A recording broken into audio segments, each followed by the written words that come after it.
Hi everybody and welcome. Today I have Klipsch T5 2 headphones and I'm going to show you how can I easily do a hard reset. As you can see, my headphones are not in the case, so we have to remove them from our case, just like that. And now we have to hold these buttons over here, this one and this one, for at least 15 seconds.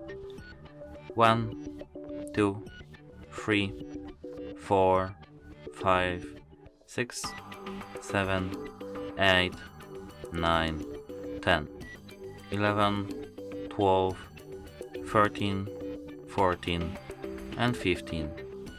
And now our hard reset is done. Now you can place them back in the case. And that's it. Hope it helps you. Goodbye.